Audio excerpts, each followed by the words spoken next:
રાજકોટ અગ્નિકાંડ બાદ ગુજરાતનું વહીવટી તંત્ર સાબદું થઈ ગયું છે અને ફાયર સેફટીને લઈને વિવિધ જગ્યાએ કામગીરી હાથ ધરવામાં આવી રહી છે। બોટાદના ચીફ ઓફિસર પોલીસ સ્ટાફ સાથે દવાખાના મેગા મોલમાં તપાસ કરવા માટે ગયા હતા, પરંતુ ખાટલે મોટી ખોટ તેમ બોટાદ નગરપાલિકા બિલ્ડિંગમાં જ આગ લાગે તો જ આગના દિવસે ત્યાં ફાયર સેફટીની કોઈ સુવિધા જોવા મળી ન હતી। નગરપાલિકામાં સૌથી વધારે કર્મચારીઓ કામ કરે છે, બીજી તરફ સેંકડો લાભાર્થીઓ જાહેર જનતા આ નગરપાલિકા બિલ્ડિંગમાં આવતા હોય છે। બોટાદનો ટાઉન હોલ નગરપાલિકા પ્રેમાઇસીસની અંદર જ આવેલો છે, જ્યાં બોટાદના મોટાભાગના જાહેર કાર્યક્રમો થતા હોય છે। ત્યારે નગરપાલિકા બિલ્ડિંગની અંદર ફાયર સેફટી માટે કોઈ સુવિધા ન હોય, આ અંગે ચીફ ઓફિસરને સવાલ પૂછતા તેઓએ પ્રતિક્રિયા આપવાનો ઇનકાર કર્યો હતો। પોતાના બચાવ કરતાં તેઓએ જણાવ્યું હતું કે બિલ્ડિંગમાં રહેલ ઇન્સ્ટિટ્યુશનલ રિફિલિંગ માટે મોકલેલા છે તેવું જણાવ્યું હતું, જ્યારે અહીં પાણીની પાઇપલાઇન કે અન્ય મોટી ફાયર સેફટીની સુવિધાની જરૂર નથી તેવું ઓફ ધી કેમેરા જણાવ્યું હતું, જ્યારે આ અંગે મીડિયા સમક્ષ પ્રતિક્રિયા આપવાની ના કહી હતી। આજ પ્રશ્ન જો પૂછી લો આપણે ફાયર સેફટીની સુવિધા છે જે એક્સપાયર થઈ ગયા ને એ રિફિલમાં મોકલેલા ઇન્સ્ટિટ્યુશન સાહેબ મોટી આગ હોય, મોટી આગ હોય સાહેબ તરફથી એ પ્રતિક્રિયા આપજો કે ભાઈ ખરેખર હાલ નથી એનું કારણ આ છે એટલે તમને બીજું જે તમે કહો છો મોટા એ જે હાઈરાઇઝના ક્રાઇટેરિયા છે એ આ બિલ્ડિંગને લાગુ હાઈરાઇઝ હોય ને એમાં તો કોઈ ચડાવી પડે રાઈટ બરોબર સાહેબ આપણે મેક્સિમમ કેટલા માળની બાંધકામની મંજૂરી આપી શકીએ છીએ? મેક્સિમમ પ્લોટ ઉપર પ્લોટ સાઇઝ ઉપર એટલે બોટાદમાં મેક્સિમમ કારણ કે ફાયર સેફટીની સામે સુવિધા જોઈએ। જ્યારે રેસ્ક્યુ કરવાનું થાય, 7મા માળે કોઈ વ્યક્તિને આગ લાગી હોય, 7મા માળે આપણે સીડી પહોંચી શકીએ એવી વ્યવસ્થા છે ખરી?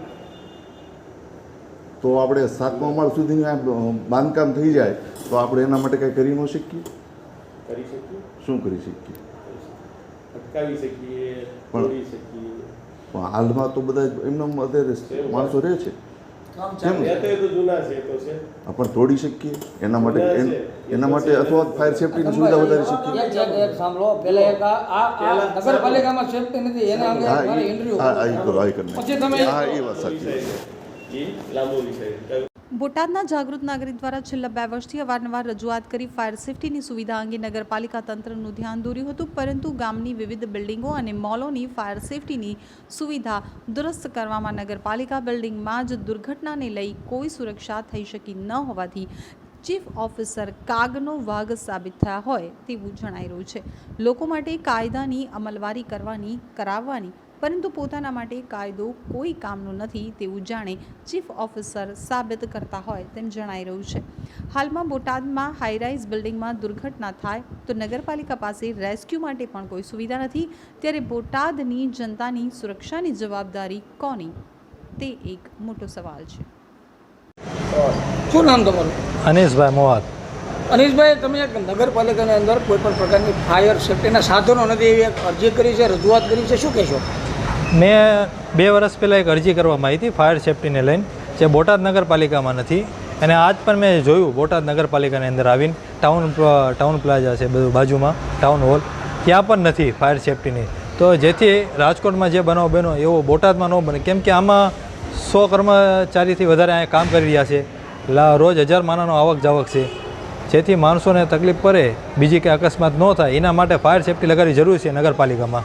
તો બોટાદની શું હાલત થાય, નગરપાલિકામાં નથી તો અન્ય મોલ, શોપિંગ, બિલ્ડિંગો। શું ચીફ ઓફિસરને તમે રૂબરૂ મળ્યા, રજૂઆત કરી? આની એવા રજૂઆત કરેલી છે, શું કહેવાનું થાય? એ સાહેબ કે લાગી જશે, અત્યારે કોઈ સાધનો નથી એવું વારંવાર કહે છે, 2 વર્ષ થઈ ગયા છે। રાજકોટમાં દુર્ઘટના ઘટી છે, શું કહેશો? હાલ શું કહેશો? આ સેફટી નથી, એ બહુ દુઃખના ઘટના છે, એના માટે આપણે અત્યારે આ ફરીવાર હું આવ્યો, ચેક કર્યું અહીંયા, પણ હાલમાં કોઈ સેફટીના સાધનો નથી, જે લાગી જાય તો બહુ સારી વાત છે નગરપાલિકાની અંદર।